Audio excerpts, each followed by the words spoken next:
तो गाइस आप देख पा रहे होंगे कि ये हिंदी का जो है सिलेबस है 2021-22, क्योंकि कल ही आपका एग्ज़ाम है और आपको मैं बताना चाहूँगी एक तरह से आपका रिवाइज भी होगा।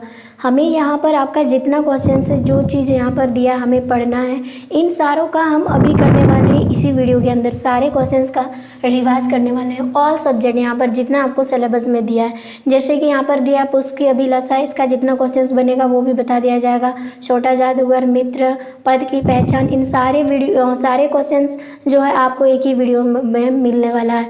बड़े भाई, अशोक का शास्त्र त्याग, डायन एक अंधविश्वास, अमरूद का पेड़। देखिए आपका क्या निराशा हुआ जाए, यानी ये आपका सिलेबस है, रिड्यूस है, ये तो नहीं पढ़ना है क्योंकि यहाँ पर दिया है जो नहीं पढ़ना है। आगे राम का भरत को संदेश, ये भी हमें करना है क्योंकि हमें इस वीडियो में ही करना है इन सारे चीज़ों को। ये भी आपका नहीं आएगा, ठीक है। यानी कि झारखंड के 2 सुपुत्र, यहाँ पे बस की यात्रा ये आएगा, इसको भी करेंगे। ध्रुव का जल प्राप्त, ये भी पढ़ेंगे। बुढ़ी पृथ्वी का दुख, ये भी अपराजितता, ये भी आपका एग्जाम में आएगा। और पन्ना बोल रहा है, ये नहीं आएगा। और आपका शिष्य गुरु यानी गुरु शिष्य भी नहीं आएगा। और तालाब बांधता धर्म स्वभाव। तो ये सारे क्वेश्चंस हम करने वाले हैं इसी वीडियो के अंदर, ठीक है। यानी कि कुल मिला के आपका जो है कितने क्वेश्चंस हैं, 18 में से आपको कितना चैप्टर छोड़ने होंगे, 4 चैप्टर। तो गाइज यहाँ पर 18 में से अगर आप 4 को छोड़ देंगे तो आपका बचा कितना, 14 चैप्टर, यानी एक ही वीडियो में आपको मिलने वाला है सारा क्वेश्चन जो आपके एग्जाम से रिलेटेड। थोड़ा वीडियो लंबा जाएगा लेकिन आपको भी तो नंबर भी तो आपका ज़्यादा आएगा। तो क्यों ना आप इन पूरे वीडियो को देख ले और कल के एग्जाम में एकदम धुआं कर दे, ठीक है। तो चलिए हम शुरुआत करते हैं पहले क्वेश्चन। चलो ये तो आपका एक तरह से रिवाज वाला ये हो गया, क्लासेस हो गया, ठीक है। यहाँ पर पाठ्य पुस्तक और पहला है आपका पुष्प की अभिलाषा, यानी पुष्प की इच्छा क्या है, इसको जाहिर किया गया है यहाँ पर। और ये किसके द्वारा लिखा गया, मक्खनलाल चतुर्वेदी। याद रखना पुष्प की अभिलाषा किनके द्वारा लिखा गया है, मक्खनलाल चतुर्वेदी। यहाँ से हमें पद दिए हुए हैं, पहले इनको पढ़ लेते हैं। मुझे तोड़ लेना वनमाली, उस पद पर देना तुम फेंक, मातृभूमि पर शीश चढ़ाने जिस पद पर जाए अनेक वीर। मतलब मुझे तोड़ के उस रास्ते पर फेंक देना, वो अपने मालिक से कहता है कौन, फूल यानी पुष्प। जिस भूमि पर कौन जाते हैं, देश के वीर जवान, ठीक है। तो यहाँ पर देखिए मातृभूमि की रक्षा के लिए आप क्या करना चाहेंगे, सैनिकों के पद पर पुष्प फेंकेंगे, या भगवान पर पुष्प चढ़ाना है, या राजा के शव पर पुष्प चढ़ाना, या प्रेमिका के माला में गूंथा जाना है। तो आंसर हो जाएगा हमें मातृभूमि की रक्षा के लिए हमें सैनिकों के पद पर पुष्प को बिछा देना है या फेंक देना है, ये आंसर हो जाएगा हमारा फर्स्ट ऑप्शन, ठीक है। एंड आगे क्वेश्चन से यहाँ पर बोला उन पंक्तियों में, यानी इन पंक्तियों में पुष्प की क्या अभिलाषा है। इस पंक्ति में जो हमने पढ़ा है इसमें पुष्प क्या इच्छा जाहिर करना चाहती है। तो यहाँ पर हो जाएगा मातृभूमि के लिए बलिदान देने को कह रही है अपने मालिक से। तो हमारा आंसर फर्स्ट ही जो है बिल्कुल करेक्ट हो जाएगा। आगे यहाँ पर शीश, यानी शीश का क्या अर्थ होता है, शीश का अर्थ होता है गाइस सर, क्योंकि ये आपका तत्सम शब्द है और ये तद्भव है आपका सर, तो ये आंसर हो जाएगा, ठीक है।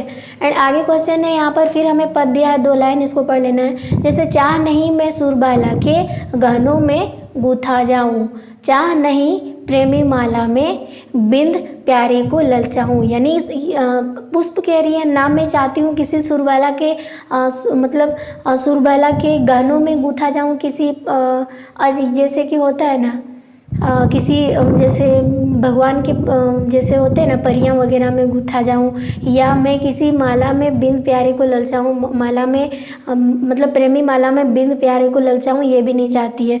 तो यहाँ पर बोला देव कन्या के गहनों में कौन गूंथना नहीं चाहता, आंसर हो जाएगा पुष्प, क्योंकि यहाँ तो पुष्प के बारे में बात हो रही है।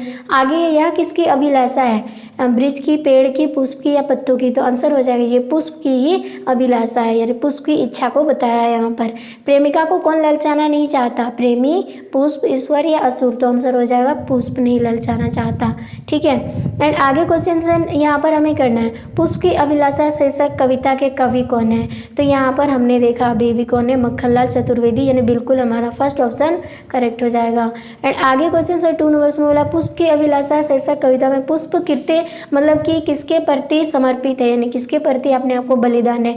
तो मातृभूमि और वीर के प्रति, फर्स्ट ऑप्शन करेक्ट हो जाएगा इसका। क्वेश्चन से 8 नंबर में बोला है पुष्प क्या नहीं चाहता, मतलब पुष्प क्या नहीं चाहता।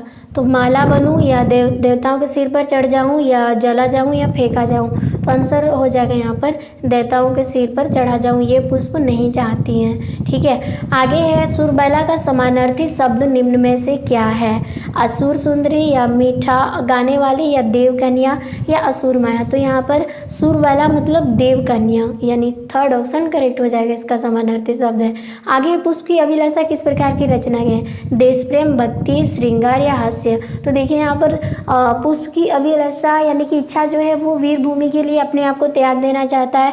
तो आंसर हो जाएगा ये देश प्रेम का है। ठीक है, एंड आगे क्वेश्चन से पुष्प की अभिलाषा कविता में पुष्प की क्या इच्छा है? तो आंसर हो जाएगा यहाँ पर मातृभूमि की वीर सुपूतों के पद पर बिछा देना, ये इनकी इच्छा है। ठीक है, अपने वनमाली से मतलब इस इच्छा को पूर्ण करना चाहती है, तो ये आंसर हो जाएगा। ठीक है, आगे यहाँ पर दिया है चाह नहीं सम्राटों के सर पर हे हरि डाला जाऊं।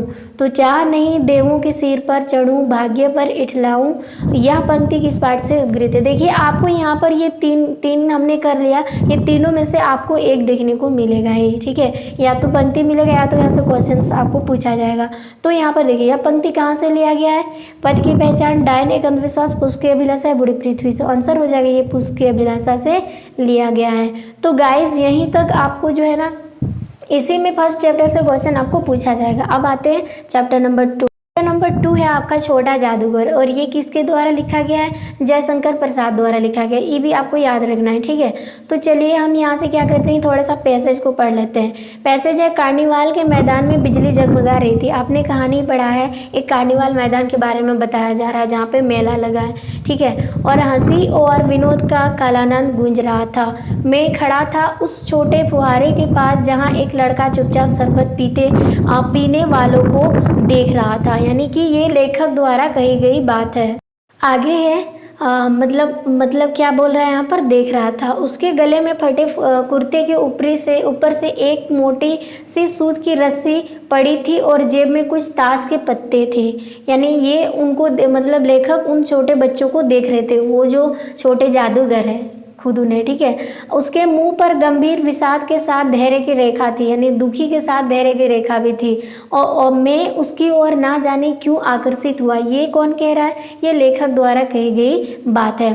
तो यहाँ पर बोला जा रहा है, पहला क्वेश्चन देखिए, कार्निवाल के मैदान का माहौल कैसा था? खुशनुमा, विषादनुमा, नीरस या अजीब। देखिए यहाँ पर मेला वाला होगा तो खुशी का ही माहौल होगा, तो कार्निवाल का मैदान कैसा था? खुशनुमा था। ठीक है, आगे क्वेश्चन से लेखक किसकी ओर आकर्षित हुआ? शरबत पीने वालों की ओर, लड़के की ओर, फुहारी की ओर या सूत की रस्सी की ओर। तो यहाँ पर हो जाएगा जैसे हमने पैसे, आंसर हो जाएगा लेखक किसकी ओर आकर्षित हुआ, तो आंसर हो जाएगा उस लड़के की ओर। ठीक है, जो छोटे से लड़के थे। आगे है विषाद शब्द का सही अर्थ क्या होता है? जहर, खुशी, गर्व या दुख। तो आंसर हो जाएगा दुख। ठीक है, 4 ऑप्शन करेक्ट हो जाएगा। क्वेश्चन यहाँ पर दिए छोटा जादूगर पाठ के आधार पर रंगमंच पर कौन सा खेल चल रहा था? रंगमंच पर, तो यहाँ पर आंसर हो जाएगा बिल्ली का रूठना, भालू का मनाना और उसकी विवाह की तैयारी करना। ये रंगमंच पर चल रहा था ये कहानी। ठीक है, आगे क्वेश्चन छोटा जादूगर पाठ में लेखक उस 13-14 वर्ष के लड़के को आश्चर्य से क्यों देखने लगा? तो यहाँ पर आंसर हो जाएगा क्योंकि लड़के में स्वावलंबन और मातृभक्ति की भावना थी, और इसी वजह से ये इनको मतलब बहुत ज़्यादा आश्चर्य होके देख रहे थे। ये आंसर हो जाएगा फर्स्ट का। आगे थर्ड नंबर क्वेश्चन छोटा जादूगर पाठ के आधार पर किसके मुंह पर तिरस्कार की हंसी फूट रही थी? तिरस्कार की जो हंसी फूट रही थी, बड़े भाई के, और यहाँ पर जैसे दिया है छोटे जादूगर के, भीड़ के या माँ के। तो आंसर हो जाएगा छोटे जादूगर के, क्योंकि एक तो उनकी मम्मी जो है मतलब बीमार पड़ी हुई है और उनके पापा जेल में है, इसीलिए। आगे क्वेश्चन से यहाँ पर छोटा जादूगर के पैसे कमाने का क्या उद्देश्य था? पढ़ाई जारी रखना या बीमार माँ के लिए दवाएं और पथ्य, या मौज मस्ती करना या गरीब दोस्तों की सहायता करना। तो यहाँ पर आंसर हो जाएगा इनका जो पैसा कमाने का मुख्य उद्देश्य था, उनकी माँ बीमार के लिए मतलब बीमार माँ के लिए दवाएं और पथ्य यानी कुछ खाने को मिल सके, इसीलिए इनका मतलब इन्होंने भीख मांगने का यानी कि तमाशा दिखाकर पैसे मांगने का तरीका अपनाया। ठीक है, आगे है छोटा जादूगर शीर्षक कहानी में बालक के किस या किन गुणों को उभारा हुआ है, मतलब कि उभारा गया? साहस, स्वावलंबन, मातृसेवा या इनमें से सभी। तो आंसर हो जाएगा यहाँ पर साहस भी, स्वावलंबन भी और मातृसेवा, यानी कि हमारा 4 ऑप्शन सही हो जाएगा, इनमें से सभी को दर्शाया गया है। आगे छोटा जादूगर के चरित्र की मुख्य विशेषताएं थी, क्या थी? देशभक्त, मातृभक्त, स्वाभिमानी या उपरोक्त सभी। तो यहाँ पर हो जाएगा इनमें से सभी, क्योंकि इन बच्चे में सभी गुण जो है, चाहे सभी चरित्र सभी गुण था। आता है आपका चैप्टर नंबर 3 जो मित्रता, यानी आचार्य रामचंद्र शुक्ल द्वारा लिखा गया कहानी है, ये पार्ट है, ठीक है। तो चलिए यहाँ से थोड़ा सा पैसेज को रीड कर लेते हैं। यहाँ है, मित्र का कर्तव्य इस प्रकार बताया गया है, उच्च और महान कार्यों में इस प्रकार सहायता देना, मन बढ़ाना और साहस दिलाना कि तुम अपनी अपनी समर्थ से बाहर काम कर जाओ। यह कर्तव्य उसी से पूरा होगा जो दृढ़ चित्त और सत्य संकल्प का हो। इससे हमें ऐसे ही मित्रों की खोज में रहना चाहिए जिनमें हमसे अधिक आत्मबल हो। हमें उसका पल्ला उस तरह पकड़ना चाहिए जिस तरह सुग्रीव ने राम का पल्ला पकड़ा था। मित्र को प्रतिष्ठता और शुद्ध हृदय के हो, मृदुल और पुरुषार्थी हो, शिष्ट और सत्यनिष्ठ हो, और यहाँ पर बोला है जिससे हम अपने को उनके भरोसे पर छोड़ सके और यह विश्वास कर सके कि उनसे किसी प्रकार का धोखा ना हो। तो हमें इस तरह के दोस्तों को चुनना है। तो ये आपका एग्जाम में शायद यहाँ से आपको उठा के दे सकता है यही वाला पैसे। इस पैसे से हमें क्या क्या क्वेश्चंस पूछा है। क्वेश्चन से सच्चा मित्र मिल जाने पर हम समर्थ के अंदर काम करते हैं, समर्थ के अनुसार काम करते हैं, या समर्थ से बाहर काम कर पाते हैं। तो ये आंसर हो जाएगा समर्थ के बाहर काम कर पाते हैं, यानी 3rd ऑप्शन करेक्ट हो जाएगा। आगे है, हमें किस मित्रों की खोज करनी चाहिए? तो जिनमें हमसे अधिक आत्मबल हो ऐसे मित्रों की खोज करनी चाहिए। आगे है, गद्यांश का उपयुक्त शीर्षक क्या होना चाहिए? तो ये मित्र के बारे में बातचीत हो रही है तो मित्र ही होना चाहिए। आप यहाँ पर क्वेश्चंस आपका सीधे बुक से उठ कर आया है।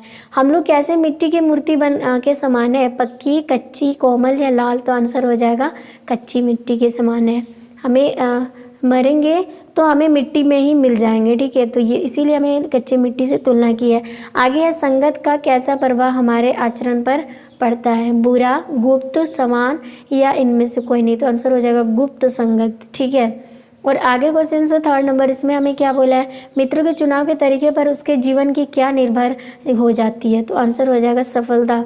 मित्र दोस्त अच्छे हैं तो सफलता भी आपका मतलब आराम से सफलता आपको प्राप्त हो जाएगी।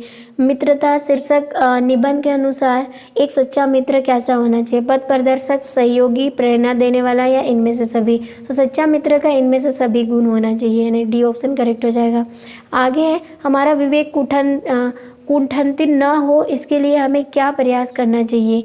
बुरे लोगों के साथ रहना चाहिए, बुरे लोगों से मित्रता नहीं करना चाहिए, या बुरे लोगों के साथ शत्रुता नहीं करनी चाहिए, या बुरे लोगों का साथ देना चाहिए? तो आंसर हो जाएगा बुरे लोगों से मित्रता नहीं करनी चाहिए, ये आंसर हो जाएगा हमारा। आपको अब हम आ गए चैप्टर नंबर 4। चैप्टर नंबर 4 में आपको क्या क्या क्वेश्चन जो है देखने को मिलेगा एग्जाम में। तो चैप्टर 4 है आपका पथ की पहचान, जो डॉक्टर हरिवंश राय बच्चन द्वारा लिखी गई है।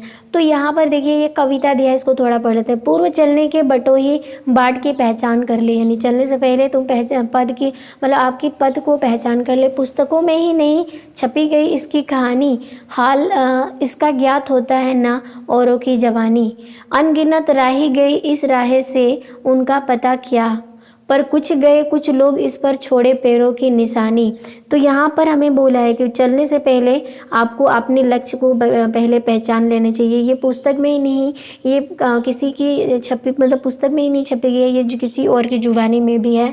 और ना जाने इस पथ पर कितने लोग गए हैं, अनगिनत राह गए हैं, किसी ने निशान तो छोड़े होंगे, से आपको पूछा जाएगा। अब इसके रचनाकार कौन है? तो अभी हमने देखा डॉक्टर हरिवंश राय बच्चन द्वारा लिखा गया है, रचना किया गया है, ठीक है। आगे क्वेश्चन से है, हिंदी साहित्य की कौन सी विधा है? तो ये कविता है, क्योंकि ये पोएम है तो विधा आपका कविता ही होगा ये। इस कविता में कवि किसके पहचान की बात कर रही है? तो आंसर हो जाएगा पथ की, यानी रास्ते यानी आपकी लक्ष्य क्या होने चाहिए, ठीक है।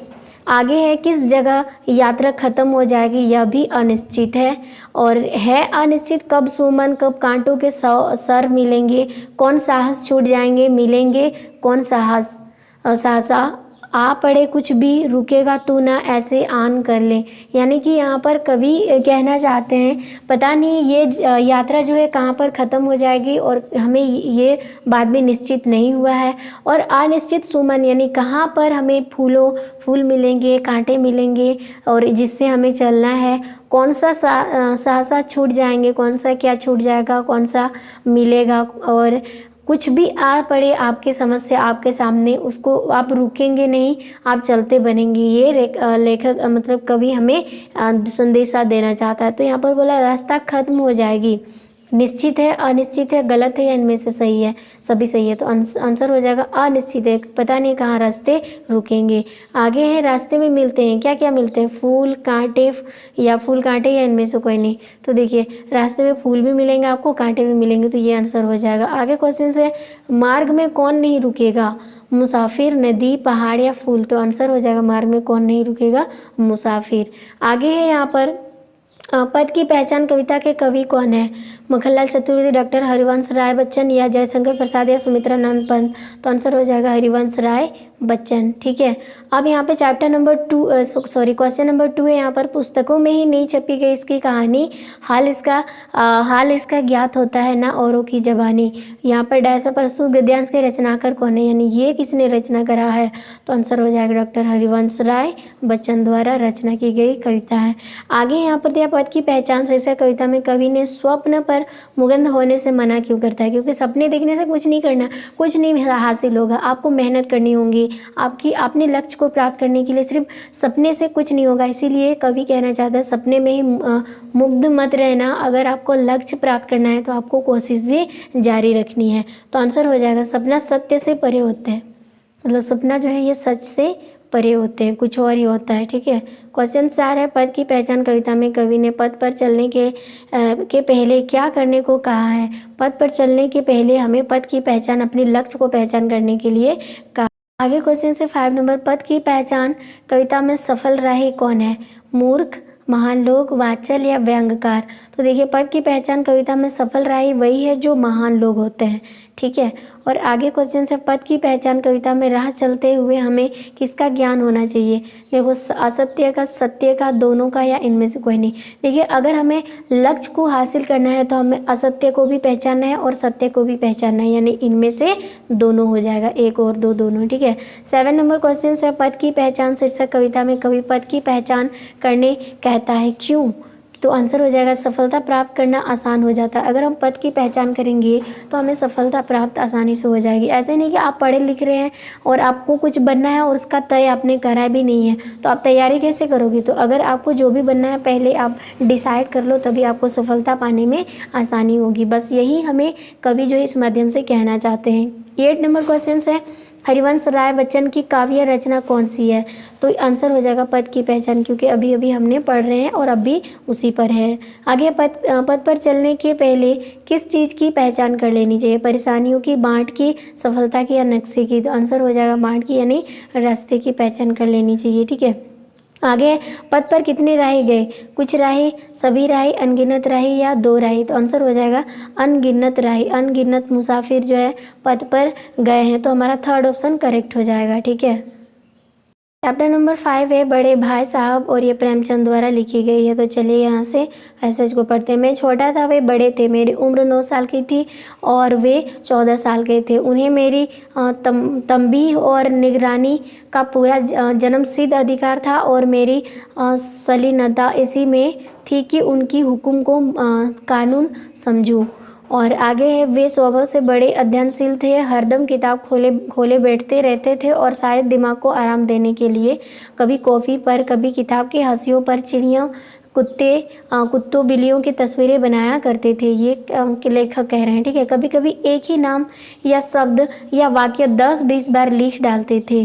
कभी एक शेर को बार बार सुंदर अक्षरों से नकल करते थे। कभी ऐसे शब्द रचना करते थे जिनमें से कोई अर्थ होता ना कोई सामंजस्य होता। यानी कि ये अपने बड़े भाई के बारे में बात कर रहे हैं प्रेमचंद जी। ठीक है, छोटा था, मैं छोटा था, वो कौन था छोटा। ठीक है, तो आंसर हो जाएगा प्रेमचंद। ठीक है, और आगे है यहाँ पर दिया है लेखक के बड़े भाई की उम्र क्या थी। तो आंसर हो जाएगा ये 14 साल का था। ठीक है, और आगे क्वेश्चन से वे स्वभाव से बड़े अध्ययनशील थे। इनमें अध्ययनशीलता किस प्रकार का शब्द है? संज्ञा, सर्वनाम, विशेषण या अवयव? तो यहाँ पर देखिए अध्ययनशीलता जो है ये उसकी विशेषता को बता रहा है, उसके बड़े भाई की विशेषता को, तो ये विशेषण शब्द हो। आगे बड़े भाई साहब शीर्षक पाठ के रचयिता कौन है, मतलब कौन है? तो आंसर हो जाएगा प्रेमचंद। ये प्रेमचंद द्वारा लिखा गया है। आगे क्वेश्चन से बड़े भाई साहब शीर्षक कहानी में लेखक के बड़े भाई ने लेखक के सामने पढ़ाई का कैसा चित्र खींचा? तो ये आंसर हो जाएगा भयानक। कैसा चित्र? भयानक आंसर कर देंगे। लेखक का बड़ा भाई किस जामत में थे? 5वीं, 9वीं, 7वीं या इनमें से कोई नहीं। तो किस जामत में थे? तो आंसर हो जाएगा 9वीं में। ठीक है। एंड आगे क्वेश्चन से बड़े भाई साहब शीर्षक पाठ के अनुसार कनकोवा शब्द का अर्थ क्या होता है? गिल्ली डंडा, काला कौवा, पतंग या क्रिकेट? तो आंसर हो जाएगा कनकोवा का अर्थ होता है पतंग। ठीक है। और आगे क्वेश्चन से बड़े भाई साहब शीर्षक पाठ में लेखक के बड़े भाई ने परीक्षा में सफलता के लिए क्या किया होगा? तो आंसर हो जाएगा कड़ी मेहनत। तो आंसर क्या हो जाएगा? कड़ी मेहनत। आगे किनकी रचनाओं को समझना छोटी मुँह और बड़ी बात की थी? लेखक की, लेखक के बड़े भाई की, लेखक के छोटे भाई या इनमें से कोई नहीं हो? तो आंसर हो जाएगा लेखक के बड़े भाई की बात को जो समझना छोटी मुँह और बड़ी बात की बात हो रही होगी। ठीक है। यहाँ पर है बड़े भाई साहब शीर्षक कहानी का संदेश हमें क्या देता है? पढ़ाई रंटत प्रणाली के अनुसार करनी चाहिए या पढ़ाई को बोझ समझकर करनी चाहिए या पढ़ाई को आनंदपूर्वक ढंग से करनी चाहिए? तो आंसर हो जाएगा यहाँ पर पढ़ाई को आनंदपूर्वक ढंग से करनी चाहिए। चैप्टर नंबर 6 है। यहाँ पर बोला अशोक का शस्त्र त्याग। यहाँ पर ये किसने लिखा है? बंसीधर श्रीवास्तव द्वारा लिखा गया है। ठीक है। यहाँ पर हमें अशोक ने जो कहा है इस पैसेज को थोड़ा पढ़ लेते हैं। स्वतः यानी आज 4 साल से यह युद्ध हो रहा है और कालिंग आज भी जीता नहीं जा सका। दोनों ओर के लाखों आदमी मारे गए, लाखों घायल हुए हैं, पर हम आज भी असफल हैं। क्या होगा इसका परिणाम? ये कौन कह रहा है? अशोक। तब उसका द्वारपाल यानी द्वारपाल क्या कहता है? सिर झुकाकर राजन संवाददाता आना चाहता है, यानी संवाददाता आपके पास आना चाहता है। तो अशोक ने क्या बोला? आने दो। ठीक है। क्या बोला उन्होंने? आने दो। तो संवाददाता कहता प्रवेश करके बोला महाराज अशोक की जय हो। शुभ संवाद है, यानी शुभ संवाद है। गुप्तचार समाचार लाया है कि कलिंग के महाराज लड़ाई में मारे गए। ये शुभ समाचार उन्होंने बताने के लिए आया है। आप देखिए यहाँ पर क्या बोला? उपरोक्त मतलब कि उपरोक्त पंक्तियों के लेखक कौन है? ये किसने लिखा है? तो आंसर हो जाएगा बंसीधर श्रीवास्तव द्वारा लिखा गया है। क्वेश्चन से कौन आज भी जीता नहीं जा सका? तो आंसर हो जाएगा कलिंग। ठीक है। यहाँ पे कलिंग के बारे में बातचीत हो रही है। आगे दोनों ओर के लोग मारे गए थे। कितने? लाखों, हजारों, करोड़ों में या इनमें से कोई नहीं? तो आंसर हो जाएगा दोनों ओर के लाखों लोगों की मतलब मृत्यु हो गई थी इस युद्ध में। आगे है कलिंग दुर्ग के फटक आज भी बंद है। किसने कहा? संवाददाता ने, सेवक ने, द्वारपालिका ने, इनमें से कोई नहीं? तो आंसर हो जाएगा संवाददाता ने कहा। ठीक है। और आगे क्वेश्चन से किसने समाचार लाया कि कलिंग के महाराजा लड़ाई में मारे गए? तो गुप्तचार द्वारा लाया गया, गुप्तचार। ठीक है। आगे क्वेश्चन से अशोक का शास्त्र त्याग शीर्षक पाठ में पद्मा ने अशोक को क्यों जीवित छोड़ दिया? तो आंसर हो जाएगा अशोक का हृदय परिवर्तित हो चुका था, इसीलिए उनको जीवित छोड़ दिया गया। आगे क्वेश्चन से सम्राट अशोक ने पाठ के अनुसार कौन सा धर्म अपनाया? तो आंसर हो जाएगा बौद्ध धर्म को अपनाया था। आगे क्वेश्चन से मगध की विजय हो या किसने कहा था? अशोक ने कहा था, क्योंकि कलिंग हमेशा जीतता था, इसीलिए अशोक ने लास्ट बार क्या बोला था कि मगध की विजय हो। आगे है अशोक का शास्त्र त्याग शीर्षक एकांकी का प्रमुख पात्र अशोक कहाँ के सम्राट थे? तो आंसर हो जाएगा मगध के सम्राट थे। अब आपका आएगा 7 नंबर चैप्टर जो डायन एक अंधविश्वास है, और ये किसके द्वारा लिखा गया? डॉक्टर दीनानाथ सिंह के द्वारा। ठीक है। यहाँ पर दिया है जैसे कविता को पढ़ना है। गांव के पूरब बांसों के झुरमुंड के बीच बनी एक कुटिया, उसमें रहती है एक बुढ़िया। तो यहाँ पर बोला है यह किस पाठ से लिया गया है? तो आंसर हो जाएगा डायन। ठीक है। डायन पाठ से लिया गया है। आगे है यह हिंदी साहित्य की कौन सी विधा है? तो ये एक कविता है। ठीक है। हिंदी साहित्य की कविता। यहाँ क्वेश्चन से कुटिया कहाँ बनी थी? नदी के किनारे, बांसों के झुरमुट के बीच, या खेतों में, या आहार के पार। पार तो आंसर हो जाएगा यहाँ पर झुरमुट के, मतलब कि बांसों के झुरमुट के बीच में बनी थी वो झोपड़ी, जहाँ पे वो बुढ़िया रहती थी। आगे ये फैली है कई कहानियाँ। क्या कहानियाँ फैली थी उसके बारे में, जितने मुँह उतनी बात सामने आने पर मगर लोग जोड़ते हैं हाथ और तुरंत ही अपना मुँह मोड़ लेते हैं। आदर नहीं डर से ऐसा करते हैं, यानी कि उनसे डरते थे। तो यहाँ पर देश के रचनाकार कौन है, तो आंसर हो जाएगा डॉक्टर दीनानंद सिंह। ठीक है,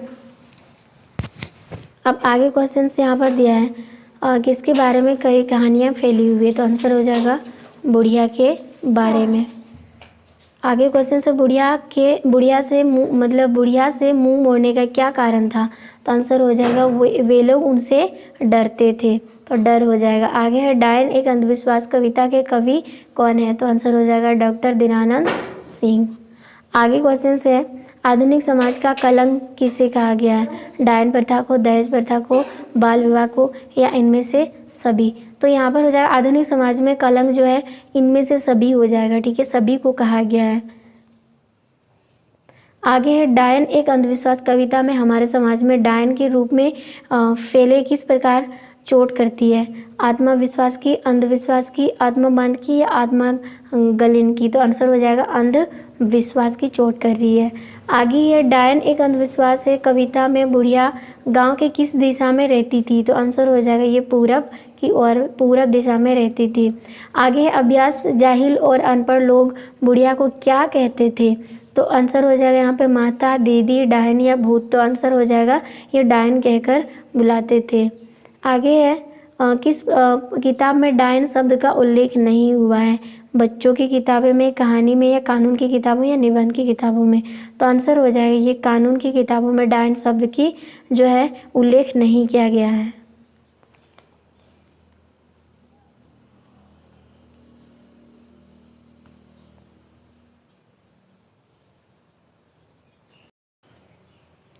आगे है डायन प्रथा है। डायन प्रथा क्या है, समाज का कलंक, अंधविश्वास, स्त्रियों का अपमान, या इनमें से सभी। डायन प्रथा जो है ये मतलब इनमें से सभी हो जाएगा। ठीक है, आगे क्वेश्चन से 8 नंबर्स में इसमें बोला है डायन प्रथा किस बात का सूचक है, सामाजिक कुप्रथा, सामाजिक प्रगति, अंधविश्वास, या एक और दो दोनों, तो आंसर हो जाएगा यहाँ पर सामाजिक कुप्रथा को बताता है, ये इसकी सूचना देती है, सूचक करती है।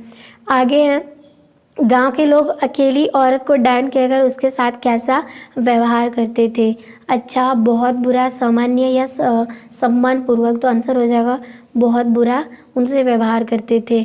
अब आपको मिलेगा इसका सेकंड वाला, यानी कि लास्ट वाला पार्ट जो है इसका सेकंड पार्ट में मिल जाएगा ना इस तो। और यहाँ तक आपने जितना देखा ये आपके एग्ज़ाम में आएगा, और अच्छे लगे तो लाइक, शेयर और सब्सक्राइब ज़रूर कर लेना।